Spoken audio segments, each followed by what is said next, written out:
क्यों नहीं पढ़ सकते? उम्मीद पढ़ाने के लिए तो आता है यार, कितनी मेहनत करते हैं टीचर। तो अगर आपको रिवीजन करना हो तो बिल्कुल पढ़ सकते हैं। अगर आप एकदम जीरो पे हो, आपको कुछ नहीं समझ में आ रहा है, तो भी पढ़ना चाहिए, क्योंकि अब जीरो पे है तो बचे हुए टाइम में आप बेस्ट कैसे करोगे? रिलेवेंट और काम की चीजें पढ़ के। अब तुम चाहोगे कि एकदम जीरो से लेकर के और एडवांस तक हम सब कुछ पढ़ ले, तो भाई लिमिटेड टाइम में कुछ ना कुछ चीजें कंप्रोमाइज होगी। तो आपको रिलेवेंट और वही पढ़ना चाहिए अभी से जो टू द पॉइंट है। तो आप उम्मीद से रिवीजन बिल्कुल कर सकते हैं। उम्मीद से अगर आप जीरो पे हैं तो भी पढ़ सकते हैं, ठीक है ना? तो ये तो अपनी रिक्वायरमेंट है, इसमें कोई प्रॉब्लम नहीं है, ठीक है? बिल्कुल पढ़ना चाहिए, कोई प्रॉब्लम नहीं है। क्या हम रिवीजन के लिए पढ़ सकते हैं? हाँ, रिवीजन के लिए पढ़ सकते हैं, बिल्कुल। आपको रिवीजन करना है तो आप पढ़ सकते हैं। आपको अगर उम्मीद से रिवीजन करना है, उम्मीद से कर लीजिए। अगर आपको सेल्फ रिवीजन करना है, कॉपी खोल के करना है, कॉपी खोल के कर लीजिए, ठीक है? आपको मैं मिशन 100 के भी लेक्चर दे दूंगा, आपको वहां से करना है वहां से कर लीजिए, इट्स योर चॉइस। और बड़े शांत मन से बैठ के सोचना कि तुम्हारी रिक्वायरमेंट क्या है।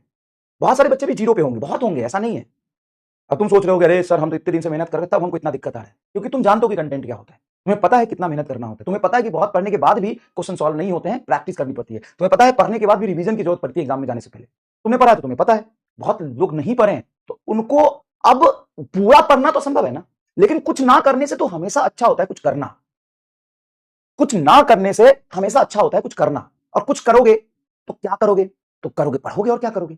और उस समय रिलेवेंट और जो एकदम काम की चीज है जिससे मैक्सिमम प्रोबेबिलिटी है सवाल आने की, वो पढ़ोगे, ठीक है? सेल्फ और उम्मीद। अगर तुम ये डिसाइड नहीं कर पा रहे हो तो तुम कल को डॉक्टर को दवाई क्या लिखोगे बे? तुम यही नहीं डिसाइड कर पा रहे हो, मतलब पूरे साल पढ़ने के बाद भी तुम डिसाइड नहीं कर पा रहे हो सेल्फ और उम्मीद, तो बाकी तुम क्या करोगे बताओ?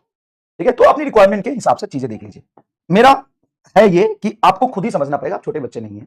अगर आपको रिवीजन करना है, आप खुद सेल्फ स्टडी से नहीं कर सकते हैं, आप कलम खींच नहीं सकते हैं, आपको बस सेल्फ सेटिस्फैक्शन चाहिए वीडियो देखे, तो खुद से कर लो। खूब सेल्फ सेटिस्फैक्शन मिला, खूब सेल्फ सेटिस्फैक्शन मिलेगा। सवाल करने जाओगे तो सेल्फ सेटिस्फैक्शन का डैश हो जाएगा, ठीक है? तो अगर आपने कुछ नहीं पढ़ा है तो आपको जीरो से पढ़ना है तो मुझसे पढ़िए, बिल्कुल सही है। हाँ, 180 में से